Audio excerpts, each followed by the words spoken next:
Welcome you all in your own channel learn everything. So ਆਪਾਂ कह रहे सी ऑर्गेनिक केमिस्ट्री ਜਿਹਦੇ ਵਿੱਚ ਆਪਾਂ already quantitative analysis and quantitative analysis कर चुके हैं। ठीक है, जो नेक्स्ट ਆਪਾਂ ਹੁਣ ਕਰਾਂਗੇ that is empirical formula and molecular formula. जो ਸਾਡਾ फर्स्ट पार्ट है ना ਉਹਦੇ ਵਿੱਚ ਸਿਲੇਬਸ ਦੇ ਵਿੱਚ ਮੈਂਸ਼ਨ ਹੈਗਾ, ਦੇਖਿਓ क्वांटिटेटिव एनालिसिस ਤੋਂ ਬਾਅਦ ना जो नेक्स्ट मेंशन है that is empirical formula and molecular formula. बहुत इजी है, आज का टॉपिक बहुत शॉर्ट होने वाला, कोई एडा बड़ा टॉपिक नहीं है, बहुत इजी है, बहुत इजी लर्न करेंगे। ठीक है जी। सो फर्स्ट ऑफ ऑल आपका हेडिंग लिख दे आज का की है empirical formula and molecular formula. Important notes करवावांगी जस्ट की इंपॉर्टेंट पेपर के पॉइंट ऑफ व्यू नाल ऑर्गेनिक फार्मूले। ठीक है, देखो इंपीरिकल फार्मूला जेड़ा सानू सिंपलेस्ट रेशो दससे, देखो मेन पॉइंट जेड़े ना कई ना सिंपल कोड वर्ड्स कह सकते ਆਪਾਂ ਹੁੰਦੇ ਆ ਜਿਹਦੇ ਨਾਲ ਪੇਪਰ 'ਚ ਕਈ ਵਾਰੀ ਕੁਐਸਚਨ ਜਸਟ ਟਿਕ ਹੋ ਜਾਂਦਾ ਆਰਾਮ ਨਾਲ, ਜੇ ਤੁਹਾਨੂੰ ਉਹਦਾ ਮੇਨ ਜਿਹੜਾ ਪੁਆਇੰਟ ਪਤਾ ਹੋਵੇ। ਜਿੱਦਾਂ ਇੰਪੀਰੀਕਲ ਫਾਰਮੂਲਾ ਜਸਟ ਸਾਨੂੰ ਦੱਸਦਾ ਸਿੰਪਲੈਸਟ ਰੇਸ਼ੋ ਜਾਂ ਇਨ ਹੋਲ ਨੰਬਰ ਕਹਿ ਸਕਦੇ ਆਪਾਂ। ठीक है, molecular formula is the actual number of atom and element कितने प्रेजेंट है, एक्चुअल नंबर ऑफ एटम और एलिमेंट कितने प्रेजेंट है। एग्जांपल दसते हैं, let's say benzene the example लेने हैं। बेंजीन दा फार्मूला की हुंदा C6H6, एक्चुअल की आ यही आ। एक्चुअल जो है, जो एक्चुअल बेंजीन दे ਲਈ फार्मूला है दैट इज C6H6, यानी कि ये एक्चुअल है कि कितने एटम ਹੁੰਦੇ ਆ ਜਾਂ ਕਿੰਨੇ ਐਲੀਮੈਂਟਸ ਹੁੰਦੇ ਆ बेंजीन ਦੇ ਵਿੱਚ। ਜੇ ਮੈਂ ਇਹਦੀ ਸਿੰਪਲ ਹੋਲ ਨੰਬਰ ਰੇਸ਼ੋ ਕੱਢਣੀ ਹੋਵੇ ਤੇ ਜੇ ਮੈਂ ਦੋਨਾਂ ਨੂੰ ਇਹਨੂੰ 6 ਨਾਲ ਡਿਵਾਈਡ ਕਰ ਦਵਾਂ, 6 1 ਕੱਟ ਹੋ ਜਾਣਗੇ, CH आ जाएगी। This is the empirical formula of benzene and this is the molecular formula of benzene. I hope ਤੁਹਾਨੂੰ ਕਲੀਅਰ ਹੋਇਆ ਗਿਆ ਕਿ ਇੰਪੀਰੀਕਲ ਫਾਰਮੂਲਾ ਐਂਡ ਮੋਲੀਕੂਲਰ ਫਾਰਮੂਲੇ ਦੇ ਵਿੱਚ ਕੀ ਡਿਫਰੈਂਸ ਆ। ਵੇਟ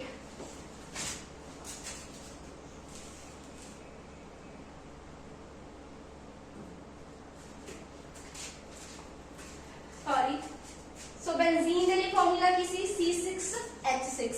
ओके, इधर मैं तो बहुत सारे प्रैक्टिस करवा दूंगी, डोंट वरी, बहुत ज्यादा इजी हैगा यार। ठीक है, सो एक ज्यादा सिंपल या whole number ratio of atom और एलिमेंट ਜਿਹੜੇ प्रेजेंट ਹੈਗੇ ਕਿਸੇ मॉलिक्यूलर कंपाउंड ਦੇ ਵਿੱਚ। ठीक है, ਉਹਦੀ ਸਿੰਪਲ ਰੇਸ਼ੋ ਦੱਸਦਾ, ਯਾਨੀ ਇਹਦੀ ਹੀ ਸਿੰਪਲ ਰੇਸ਼ੋ ਕੀ ਦੱਸਦੀ ਆ एम्पिरिकल फार्मूला।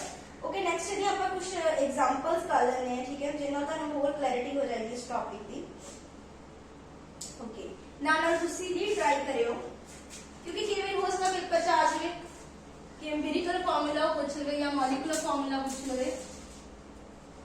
मैं ਤੁਹਾਨੂੰ मॉलिक्यूलर फार्मूलास लिख देनी है, ਤੁਸੀਂ एम्पिरिकल फार्मूलास दसने हैं। ठीक है जी, लेट्स से मॉलिक्यूलर फार्मूला है C6H12। ਅਸੀਂ ਇੱਥੇ ਬਣਾਈ ਲੈਂਦੇ ਹਾਂ ਇਹ molecular formula, this is empirical formula. C6H12 का एम्पिरिकल फार्मूला पहले सिंपल होल नंबर की रेशो की बन जाएगी 6 दा 12 CH2 ਇਹਦਾ ਕੀ ਆ ਜਾਏਗਾ एम्पिरिकल फार्मूला। नेक्स्ट पेरोक्साइड का देख लेंगे H2O2, ये 2 रे डिवाइड होके की बन जाएगा H2, so this is empirical formula. Next एक और देख लेंगे हम, लेट्स से ਸਾਡੇ ਕੋਲ ਜਿੱਦਾਂ ਹੈ H3PO4। ਹੁਣ ਤੁਸੀਂ ਬੋਲੋਗੇ ਇਹਦੇ ਵਿੱਚ ਤਾਂ ਕੋਈ ਕਾਮਨ ਨਹੀਂ, ਕੱਟਿਆ ਜਾ ਹੀ ਨਹੀਂ ਰਿਹਾ ਕਿਸੇ ਨਾਲ, तो ਇਹਦਾ एम्पिरिकल फार्मूला सेम ही रहेगा H3PO4। क्लियर है? और कुछ देख लेंगे ਆਪਾਂ ਇਦਾਂ ਹੀ मॉलिक्यूलर फार्मूला देन ਉਹਦਾ empirical formula. Okay, molecular formula है Fe2O3। ਇਹ ਤੁਹਾਨੂੰ ਆ ਗਿਆ, ਉਹਨੇ ਕਿਹਾ ਇਹਦਾ एम्पिरिकल फार्मूला ਦੱਸੋ, ਇਹਦਾ डिवाइड ही नहीं हो रहा किसी कॉमन नंबर ਨਾਲ, सो सेम ही रहेगा Fe2O3। नेक्स्ट ले लो N2O5, ये भी किसी कॉमन में डिवाइड नहीं हो रहा, सो ਇਹਦਾ ਵੀ ਕੀ रहेगा N2O5। Okay, next C2H2 acetylene, तो C2H2 ਦਾ ਜੇ ਆਪਾਂ ਗੱਲ ਕਰੀਏ 2 ਨਾਲ ਕੱਟ ਹੋ ਜਾਂਦਾ तो CH हो जाएगा ਇਹਦਾ एम्पिरिकल फार्मूला। समझ आया? बहुत ज्यादा इजी सीगा, कुछ औखा नहीं सी एम्पिरिकल फार्मूले तो मॉलिक्यूलर फार्मूला या ਸਾਨੂੰ ਮੋਲੀਕੂਲਰ ਫਾਰਮੂਲੇ ਤੋਂ ਇੰਪੀਰੀਕਲ ਫਾਰਮੂਲਾ ਕਿੱਦਾਂ ਫਾਈਂਡ ਆਊਟ ਕਰ ਸਕਦੇ ਹਾਂ। ਸੋ ਇਹ ਤਾਂ ਈਜ਼ੀ ਸੀਗਾ ਨਾ ਕਿ ਅਸੀਂ ਮੋਲੀਕੂਲਰ ਫਾਰਮੂਲੇ ਤੋਂ ਇੰਪੀਰੀਕਲ ਫਾਰਮੂਲਾ ਕਿੱਦਾਂ ਫਾਈਂਡ ਆਊਟ ਕਰ ਸਕਦੇ ਹਾਂ। ਲੈਟਸ ਸੇ ਪੇਪਰ 'ਚ ਇੰਪੀਰੀਕਲ ਫਾਰਮੂਲੇ ਤੋਂ ਮੋਲੀਕੂਲਰ ਫਾਰਮੂਲਾ ਆ ਗਿਆ ਬਣਾਉਣਾ, ਫਿਰ ਕਿੱਦਾਂ ਬਣਾਵਾਂਗੇ?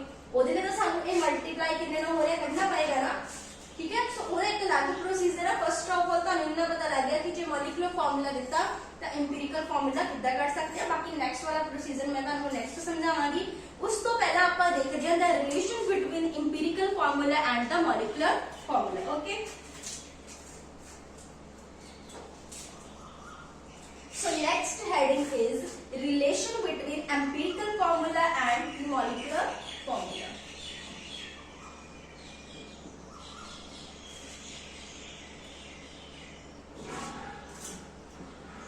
Empirical formula and molecular formula.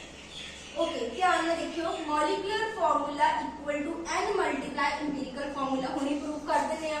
ਜਿੱਦਾਂ C6H6 ਕੀ ਸੀਗਾ ਬੈਂਜ਼ੀਨ ਦਾ molecular formula, empirical formula ਉਹਦਾ ਕੀ ਸੀਗਾ? ਉਹਦਾ empirical formula C this is the molecular formula for benzene and CH is the empirical formula of benzene। ध्यान ਨਾਲ ਦੇਖਿਓ ਆ ਲਿਆ molecular formula, इंपीरिकल फॉर्मूला कितना CH। जे इथे मैं ਇਹਨੂੰ ਇਹ ਬਰਾਬਰ ਕਰਨਾ ਤਾਂ ਮੈਨੂੰ ਕਿੰਨੇ ਨਾਲ ਮਲਟੀਪਲਾਈ ਕਰਨਾ ਪੈਣਾ 6। ਸੋ ਇੱਥੇ n ਦੀ ਵੈਲਿਊ ਕਿੰਨੀ ਆ ਗਈ 6। ਤਾਂ ਯਾਨੀ ਕਿ ਮੋਲੀਕੂਲਰ ਫਾਰਮੂਲਾ ਬਣਾਉਣ ਲਈ ਇੰਪੀਰੀਕਲ ਫਾਰਮੂਲੇ ਨੂੰ ਕਿਸੇ ਮਲਟੀਪਲਾਈ ਕਰਨਾ ਪੈਂਦਾ ਕਿਹਦੇ ਨਾਲ n ਨਾਲ। ਯਾਨੀ ਕਿ ਇੱਥੇ ਸਾਰਾ ਹੁਣ ਅੱਗੇ ਗੇਮ ਜਿਹੜੀ ਹੈ ਨਾ ਪੂਰੀ ਗੇਮ ਉਹ ਹੈਗੀ n ਫਾਈਂਡ ਕਰਨ ਦੀ। ਕਿਉਂਕਿ ਜੋ ਪ੍ਰੀਵੀਅਸ ਐਗਜ਼ਾਮਪਲ ਕੀਤਾ ਉਹਦੇ ਵਿੱਚ ਤੁਹਾਨੂੰ ਇਹ ਤਾਂ ਪਤਾ ਲੱਗ ਗਿਆ ਕਿ ਜੇ ਮੋਲੀਕੂਲਰ ਫਾਰਮੂਲਾ ਦਿੱਤਾ ਉਹ ਤੋਂ ਇੰਪੀਰੀਕਲ ਫਾਰਮੂਲਾ ਕਿੱਦਾਂ ਬਣਾਉਣਾ ਤਾਂ ਸਿੰਪਲ ਹੋਲ ਨੰਬਰ ਰੇਸ਼ੋ ਆ। ਬਟ ਜੇ पेपर च आ जाता कि इंपीरिकल फार्मूला दिता मॉलिक्यूलर फार्मूला पता करो, फिर यानी कि सानू पता होना चाहिए उन्हें किदे नाल मल्टीप्लाई करना। हुन हर कोई 6 नाल मल्टीप्लाई तो होना नहीं। एग्जांपल ये हो जे एसिटाइल की एग्जांपल की थी C2H2 सी ओदा molecular formula but empirical formula तो ओदा भी CH सी। Then how can we find the value of n कि किसी भी पर्टिकुलर ऑर्गेनिक कंपाउंड ली how can we find the value of n because ਅਸੀਂ n ਦੀ वैल्यू फाइंड करके ही we can find the molecular formula for an empirical formula. Clear हो रही है गल? सो इस करके ਹੁਣ ਇਹਦਾ ਪ੍ਰੋਸੀਜਰ ਕਰਾਂਗੇ ਆਪਾਂ। How can we find the N. First of all ਅਸੀਂ ਰਿਲੇਸ਼ਨ ਦੇਖਿਆ between molecular formula and empirical formula and this is very important because this formula ਜਿਹੜਾ ਇਹ ਵਾਲਾ ਹੈਗਾ ਆ ਇਹ ਫਾਰਮੂਲਾ ਪੇਪਰ ਦੇ ਵਿੱਚ ਆਉਣ ਦੇ ਚਾਂਸਸ ਹੈਗੇ ਆ because they can ask you what is the relation between empirical formula and the molecular formula. ठीक है, ਉੱਥੇ ਅਲੱਗ-ਅਲੱਗ ਆਪਸ਼ਨ ਹੋਣਗੇ। Option may be like empirical formula equal to n into molecular formula. ਠੀਕ ਹੈ, ਸੋ ਵੇਰੀਅਸ ਕਾਈਂਡ ਦੇ ਜਿਹੜੇ ਤੁਹਾਡੇ ਕੋਲ ਇੱਥੇ ਆਪਸ਼ਨ ਹੋਣਗੇ। ਸੋ ਤੁਹਾਨੂੰ ਫਸਟ ਆਫ ਆਲ ਦਾ ਰਿਲੇਸ਼ਨ ਪਤਾ ਹੋਣਾ ਚਾਹੀਦਾ ਆ।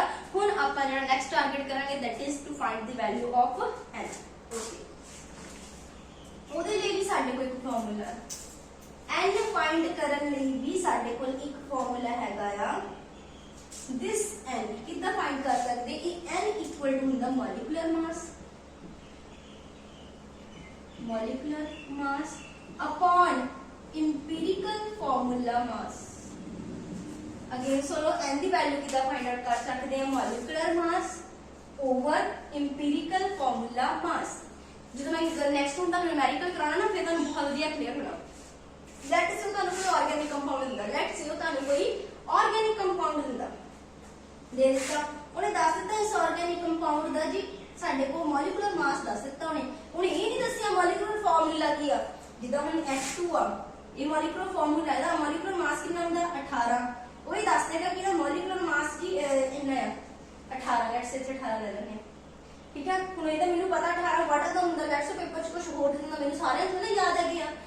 तो दैट मीन्स कि मॉलिक्यूलर मास दे दिता। इंपीरिकल फार्मूला सानू कढना आंदा है, मैं तुहानू दसांगी किद्दां कढांगे। जे सानू कंपोनेंट्स दी रेशो दे दिंदा ना एलिमेंट्स दी कि इन्ने परसेंट कार्बन है, इन्ने परसेंट ऑक्सीजन, इन्ने percent nitrogen, then we can easily find the empirical formula.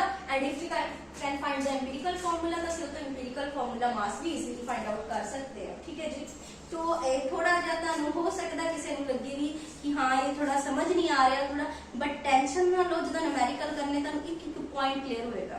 And last video they last तक तुहानू ये टॉपिक प्रॉपर क्लियर हो जाएगा। डोंट वरी, बहुत ईजी आ। बस लास्ट तक जरूर देखा करो टॉपिक नू, क्योंकि मैं कितनी बार रिवाइज कर देनी, लास्ट में सम अप भी करा देनी है, तो कुछ एडा औखा नहीं होता है।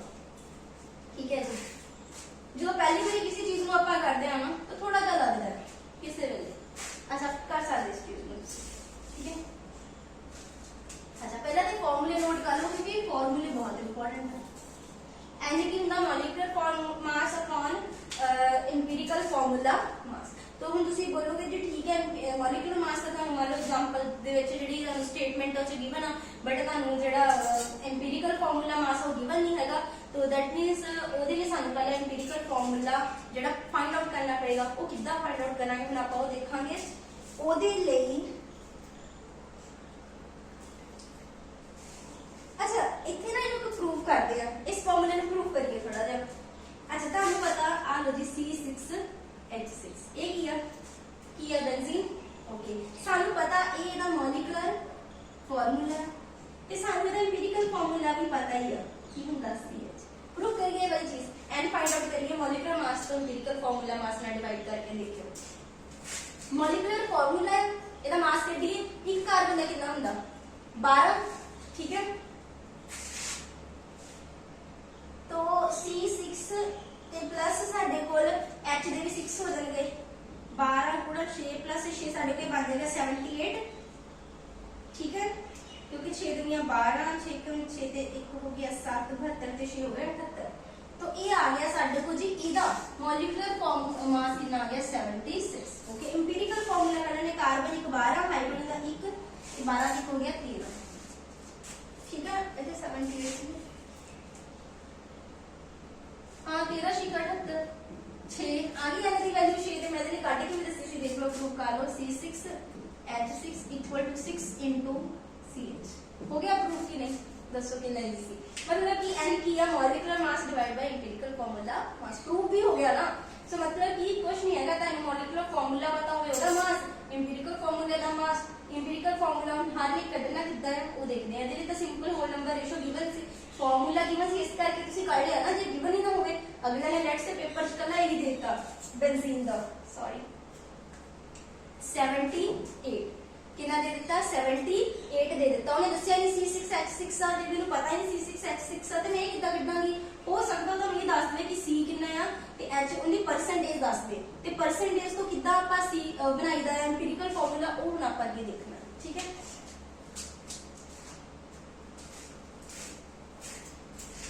चलो करदे हैं आपा नेक्स्ट। हुन तुहाडी स्क्रीन ते ना एक न्यूमेरिकल डिस्प्ले होएगा उसका स्क्रीनशॉट ले लो उन्हें लिख लो किते ठीक है। ते वो वाला मैं समझा दूंगी वो तो ਤੁਹਾਨੂੰ काफी क्लैरिटी होएगी। ये ਤੁਹਾਡੀ स्क्रीन पे जो है डिस्प्ले हो जाएगा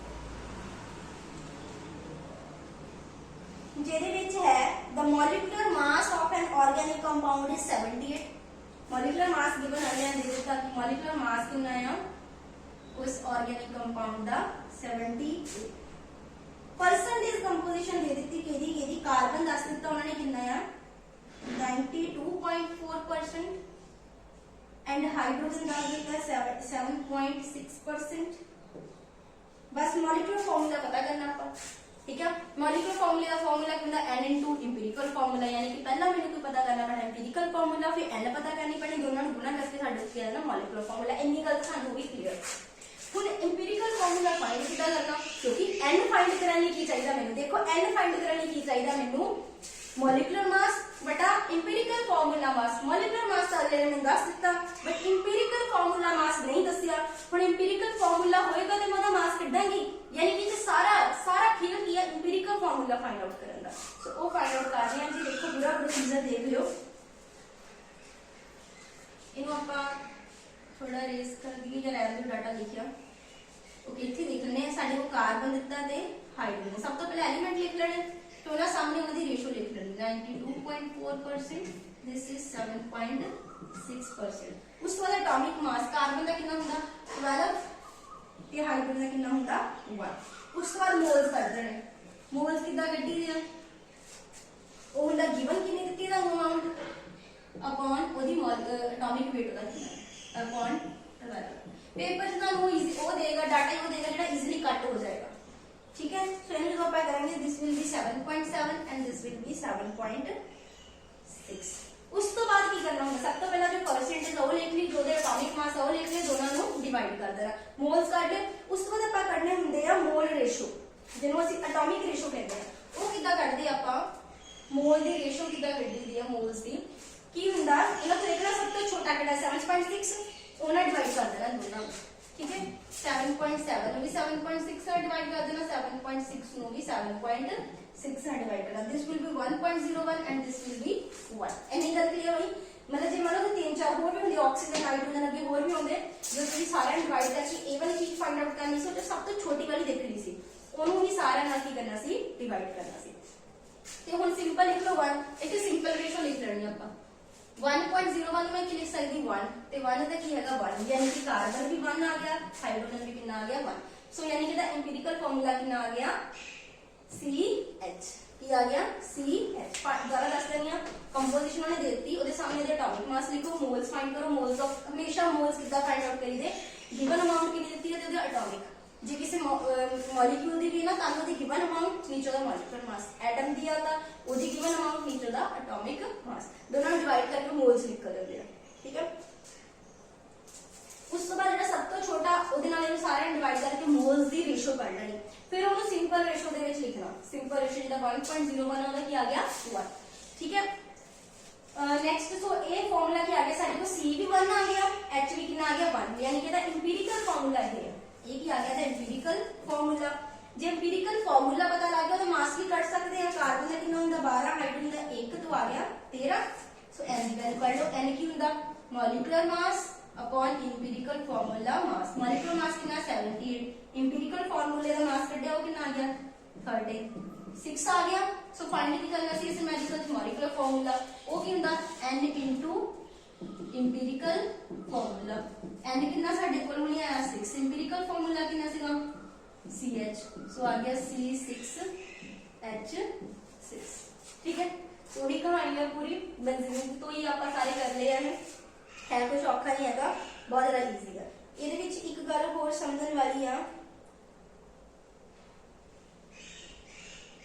ਉਹ ਇਹ ਹੈ ਕਿ ਕਈ ਵਾਰੀ ਕੀ ਹੁੰਦਾ वेपर डेंसिटी हो ਜਾਂਦੇ ਆ मॉलिक्यूलर मास की जगह की दे ਦਿੰਦੇ vapour density let's say vapour density ਦਿੱਤੀ कुछ दे ਦਿੱਤੀ 40 ਤਾਂ ਤੁਸੀਂ ਉਹਨੂੰ 2 ਨਾਲ ਮਲਟੀਪਲਾਈ ਕਰਕੇ मॉलिक्यूलर मास ਕਰ ਲੈਣਾ ਠੀਕ ਹੈ जे पेपर च इन केस ਜਿਹੜੀ ਤੁਹਾਨੂੰ ਸਟੇਟਮੈਂਟ ਆਈ ਹੈ ਸਟੇਟਮੈਂਟ ਦੇ ਵਿੱਚ ਉਹ ਤੁਹਾਨੂੰ ਕੀ ਦਿੰਦਾ ਮੋਲੀਕੂਲਰ ਮਾਸ ਦੀ ਜਗ੍ਹਾ ਵੇਪਰ ਡੈਂਸਿਟੀ ਲਿਖ ਦਿੰਦਾ ਕੁਝ ਨਹੀਂ ਕਰਨਾ ਤੁਸੀਂ ਉਹਨੂੰ ਮੋਲੀਕੂਲਰ ਮਾਸ ਬਣਾ ਲੈਣਾ 2 ਨਾਲ ਮਲਟੀਪਲਾਈ ਕਰਕੇ ਇੱਕ ਹੋਰ ਦੱਸਵਾਂ ਲੈਟਸ ਸੇ ਕੋਈ ਇਦਾਂ ਦੀ ਐਗਜ਼ਾਮਪਲ ਹੈ ਜੇ ਤੁਸੀਂ C ਤੇ H ਦੱਸ ਇਹਨੂੰ ਰੇਸ ਕਰ ਸਕਦੇ ਹਾਂ ਇਹ ਦੱਸਦੀ ਮੈਂ ਤੁਹਾਨੂੰ ਛੋਟੇ ਛੋਟੇ ਪੁਆਇੰਟਸ ਆ ਸੋ ਨੂਮੈਰਿਕਲੀ ਦਾ ਪੇਪਰ ਚ ਆ ਸਕਦਾ ਹੈ ਨਾ कोई पता नहीं है ना वाला किसी भी तरह पूछ सकते किसी भी चीज में किसी भी तरह पूछ सकते हैं ਤੁਹਾਨੂੰ क्लैरिटी होनी चाहिए ਪਹਿਲਾਂ ਉਹੀ ਕਿ ਟੌਪਿਕਸ ਨੂੰ ਪੂਰਾ ਕਲੀਅਰ ਕਰ ਲਓ ਜੋ ਤੁਸੀਂ ਇੰਨਾ ਸਾਰਾ ਕੀਤਾ ਹੋਏਗਾ ਨਾ ਮਤਲਬ ਸਾਰਾ ਕਲੀਅਰ ਕੀਤਾ ਹੋਏਗਾ ਤਾਂ ਉੱਥੇ ਕੀ ਹੁੰਦਾ ਨਾ ਜਿਹੜੇ ਆਮ ਕੁਐਸਚਨਸ ਹੁੰਦੇ ਉਹ ਫਿਰ ਟਿਕ ਹੋ ਜਾਂਦੇ ਆਰਾਮ ਨਾਲ ਕਿਉਂਕਿ ਤੁਸੀਂ ਚੀਜ਼ ਨੂੰ ਪੂਰਾ ਪੜਿਆ ਹੁੰਦਾ ਆ ਤੇ ਉਹ ਦਿਮਾਗ ਦੇ ਵਿੱਚ ਆ ਜਾਂਦਾ ਫਿਰ ਉੱਥੇ ਆਬਜੈਕਟਿਵ ਟਾਈਪ ਹੁੰਦੇ ਉਹ ਕਲੀਅਰ ਹੋ ਜਾਂਦੇ ਆ ਠੀਕ ਹੈ अच्छा मैं ਤੁਹਾਨੂੰ ਕੀ ਦੱਸਣ ਲੱਗੀ ਸੀ ਹਾਂ ਲੈਟਸ ਸੇ ਦੱਸਦਾ ਹੈ ਕੰਪੋਜ਼ਿਟ परसेंटेज ਆਫ ਕਾਰਬਨ ਕਿਆ ਦਿੰਦਾ ਆ 20% हम पॉइंट्स भी ले रही परसेंटेज ऑफ हाइड्रोजन क्या दिंदा 60% एंड कहंदा रेस्ट इज ऑक्सीजन ते तानु पता नहीं ते परसेंटेज 100 च होगी 100 दे विच माइनस कर दो 60 प्लस 20 तो यानी कि 20% की हो गई ऑक्सीजन सो जो ताडे को बनेगा percentage of carbon 20 percentage of hydrogen 60 and percentage of oxygen कितनी बनेगी 20 देन अगेन एटॉमिक मास 12 हो गया 1 हो गया 16 हो गया मोल रेशियो 20/12 60/1 20/16 फिर जेड़ा भी आएगा जेड़ा सब तो छोटा होएगा सारे ने डिवाइड करके वही वाला प्रोसीजर हम जेड़ा तक मैं ऑलरेडी पिछले न्यूमेरिकल्स समझाते हैं क्लियर है कुछ ज्यादा औखा नहीं सीगा सौखा सी गलत दस दिए थोड़ा सा सम अप कर लिए और टॉपिक तो कितना बड़ा नहीं सीगा बस मैं इस टॉपिक पे एमसीक्यू ही रह जाने हैं जेडे क्वालिटेटिव क्वांटिटेटिव एनालिसिस है तो पहला पार्ट ऑर्गेनिक केमिस्ट्री का अपना कंप्लीट हो गया जी न्यूमेरिकल जेडे भी हां सिलेबस में आई थिंक नेक्स्ट मेंशन किया है numerical problem on the quantitative analysis वो मैं ऑलरेडी पिछली वीडियोस करा दी है नाम न्यूमेरिकल से करा देते थे ना सो कितना सॉल्व करने हैं फार्मूले सीगे बढ़िया बढ़िया नोट्स बना लियो बस अपने अपने अच्छा मैं ਤੁਹਾਨੂੰ ਕੀ ਦੱਸਣ ਲੱਗੀ ਸਮ ਅਪ ਕਰਨ ਲੱਗੇ ਸੀ ਆਪਾਂ empirical formula molecular formula simple whole number ratio के दी एलिमेंट्स या उस एटम्स दी किसी मॉलिक्यूलर कंपाउंड दी दिस इज एक्चुअल कितने नंबर ऑफ एटम या एलिमेंट्स है ठीक है एटम एंड एलिमेंट्स है किसी भी ऑर्गेनिक कंपाउंड दे विच तो जिदा एग्जांपल है C6H6 तो ਇਹਦਾ ਸਿੰਪਲ ਕੀ ਬਣ ਜਾਏਗਾ CH ਸਿੰਪਲ ਰੇਸ਼ੋ ਕਰ ਦੇਣੀ ਆਪਾਂ ठीक है 6 ਨਾਲ डिवाइड हो गया। ਉਸ ਤੋਂ ਬਾਅਦ मैं ਤੁਹਾਨੂੰ इंपॉर्टेंट फॉर्मूले दसे कि मॉलिक्यूलर फॉर्मूले तो जो एम्पीरिकल फॉर्मूला बनाना ਤੇ ਇਹਨੂੰ ਕਿਹਨੇ ਮਲਟੀਪਲਾਈ ਕਰਨਾ ਪੈਣਾ n ਨਾਲ। तो इस n ਨੂੰ ਕਿੱਦਾਂ ਫਾਈਂਡ ਆਊਟ ਕਰ ਸਕਦੇ ਹਾਂ ਮੋਲੀਕੂਲਰ ਮਾਸ ਬਟਾ ਇੰਪੀਰੀਕਲ ਜਿਹੜਾ ਫਾਰਮੂਲਾ ਉਹਦਾ ਮਾਸ ਜੋ ਇਹ ਤਾਂ ਪ੍ਰੂਫ ਹੋ ਹੀ ਗਿਆ ਸੀ ਆਲਰੇਡੀ C6H6 ਦਾ ਮੋਲੀਕੂਲਰ ਮਾਸ ਜਿਹੜਾ 78 ਸੀਗਾ। ਇੰਪੀਰੀਕਲ ਫਾਰਮੂਲਾ ਇਹਦਾ ਕਿੰਨਾ ਸੀ CH ਯਾਨੀ ਕਿ 13 ਬਣ ਜਾਣੀ 13 ਛਿਕਾ 78 तो C6H6 जो इधर आप मल्टीप्लाई से n ਨਾਲ ਕਰ ਦਿੰਦੇ ਸੀ ਤਾਂ ਆਲਰੇਡੀ ਇਹ ਫਾਰਮੂਲਾ ਬਣ ਜਾਂਦਾ ਸੀ ਠੀਕ ਹੈ। ਇੱਥੋਂ ਹੀ ਪ੍ਰੂਵ ਹੋ ਜਾਂਦਾ ਸੀ। ਉਸ ਤੋਂ ਬਾਅਦ ਅਸੀਂ ਕਿਹਾ ਸੀ ਕਿ ਜੇ ਇਨ ਕੇਸ ਹੋਣੇ ਕਿ ਸਾਨੂੰ ਨਹੀਂ ਦਿੱਤਾ ਇਹ ਵਾਲੀ ਚੀਜ਼ ਨਹੀਂ ਗਿਵਨ ਦਿੱਤੀ ਮੋਲੀਕੂਲਰ ਮਾਸ ਦੇ ਦਿੱਤਾ ਸਿਰਫ ਤੇ ਉਧਰ ਸਾਨੂੰ ਇੰਪੀਰੀਕਲ ਫਾਰਮੂਲਾ ਫਾਈਂਡ ਕਰਨਾ ਪਿਆ ਤੇ ਸਭ ਤੋਂ ਪਹਿਲਾਂ ਪਰਸੈਂਟੇजेस ਲਿਖ ਲੈਣੀਆਂ ਜਿਹੜੀਆਂ ਵੀ ਹੈਗੀਆਂ ਸਾਹਮਣੇ। Let's say this is 60% and this is 40 ठीक है। फिर उस तो बाद ਇਹਦਾ ਸਾਹਮਣੇ ਕੀ ਲਿਖ ਲੈਣਾ ਆਪਾਂ ਐਟੋਮਿਕ weight ਇਹਦਾ ਲਿਖ ਲਿਆ ਜਿਹਦਾ 12 ਇਹਦਾ ਹੁੰਦਾ 1। ਉਸ ਤੋਂ ਬਾਅਦ ਆਪਾਂ ਇਹਦੇ ਕਰਨੇ ਆ ਮੋਲਸ ਕੀ ਹੁੰਦੇ ਗਿਵਨ ਅਮਾਉਂਟ ਬਟਾ ਇਹ ਵਾਲਾ ठीक है। सो ये मेरे 12 5 60 हो गए तो ये तो 40 ही स्क्वायर ਤੇ ਸਭ ਤੋਂ ਛੋਟਾ ਕਿੰਨਾ 5 ਉਹਦੇ ਨਾਲ ਇਹਨਾਂ ਨੂੰ ਡਿਵਾਈਡ ਕਰਨਾ 5 ਨੂੰ 5 ਨਾਲ ਡਿਵਾਈਡ ਕਰ ਦੇਣਾ 40 ਨੂੰ ਵੀ 5 ਨਾਲ ਡਿਵਾਈਡ ਕਰ ਦੇਣਾ। मैं ਉਹਦੇ एग्जांपल ਲੈ ਰਹੀ ਹਾਂ ਕਿ 10 ਦੀ ਬੇਲੀ ਆਪਾਂ ਰਿਵਾਈਜ਼ ਕਰ ਲਈਏ ਨਾ। सो 1 8 आ गया C1 आ गया H 8 आ गया। सो जे किते कैलकुलेशन सारी कोई प्रॉब्लम हो गई होए ना तेजी च तक नोट कर लियो ते सही कर लियो आपे ठीक है। मैं तो जस्ट समझाना सी कि ਆਪਾਂ ਕੀਤਾ ਕੀ ਸੀਗਾ मोल्स फाइंड आउट ਕੀਤੇ ਉਸ ਤੋਂ ਬਾਅਦ मोल्स ਦੀ ਰੇਸ਼ੋ ਉਹ ਜਿੰਨੀ ਵੀ ਆ ਗਈ ਫਿਰ ਸਿੰਪਲ ਜੇ ਲੈਟਸ ਸੇ 1.1 ਹੁੰਦਾ ਨੂੰ 1 ਲਿਖ ਲੈਣਾ ਸਿੰਪਲ ਹੁੰਦਾ ਸਿੰਪਲ ਹੋਲ ਨੰਬਰ ਰੇਸ਼ੋ ਬਿਨਾ ਪੁਆਇੰਟਸ ਤੋਂ ठीक है। फिर वो फॉर्मूला अपना एम्पिरिकल फॉर्मूला लेट्स से आ गया CH8 ਉਹਦਾ ਮਾਸ ਕਰ ਲਓ 12 है ਤੇ H 8 ਹੋ ਗਏ 12 8 आ गया 20 ਸੋ ਇਹਨੂੰ ਐਡ ਨਾਲ ਕਿ ਇਹ ਸਾਡੇ ਤੋਂ ਕੀ ਆ ਗਿਆ ਐਮਪੀਰੀਕਲ ਫਾਰਮੂਲੇ ਦਾ mass. Let's say molecular formula mass let's say ਮੰਨ ਲੈਨੇ ਆ ਮੋਲੀਕੂਲਰ ਮਾਸ ਨੇ ਦਿੱਤਾ ਹੁੰਦਾ ਇੱਥੇ 60 ਲੈਟਸ ਸੇ ਆਪਣੇ को मान लेते हैं n की वैल्यू 60 बटा यानी n की वैल्यू की आ जाएगी 5 ठीक है। सो n की वैल्यू 5 आ गई है तो उससे मल्टीप्लाई अपना मॉलिक्यूलर फार्मूला का कारण से 5 ਨਾਲ मल्टीप्लाई करके C5 ਤੇ H ਆ ਜਾਣਾ ਹੀ 40 ਉਹ ਸਾਡਾ ਮੋਲੀਕੂਲਰ ਫਾਰਮੂਲਾ ਬਣ ਜਾਏਗਾ। ਜੇ ਪਰ ਡੈਂਸਿਟੀ ਹੋਵੇ ਤਾਂ ਉਹਨੂੰ ਮੋਲੀਕੂਲਰ ਮਾਸ ਨਾਲ ਹੀ 2 ਨਾਲ ਗੁਣਾ ਕਰਨੀ ਪੈਣੀ ਹੈ ਦੱਸਿਆ ਸੀ ਮੈਂ। ਜੇ ਰੈਸਟ ਕੋਈ ਦੱਸਿਆ ਤੇ ਉਹ ਬਾਕੀ ਪਰਸੈਂਟੇਜ ਚੋਂ ਘਟਾ ਲੈਣਾ। ਜੇ ਕੋਈ ਇੱਥੇ ਕੈਲਕੂਲੇਸ਼ਨ ਮਿਸਟੇਕ ਆ ਪਲੀਜ਼ ਉਹਨੂੰ ਆਪ ਹੀ ਸਹੀ ਕਰ ਲਿਓ ਠੀਕ ਆ। ਮੈਂ ਜਸਟ ਤੁਹਾਨੂੰ ਮੈਥਡ ਦੱਸ ਰਹੀ ਹਾਂ ਕਿ ਆਣਾ ਕਿੱਦਾਂ ਹੈ।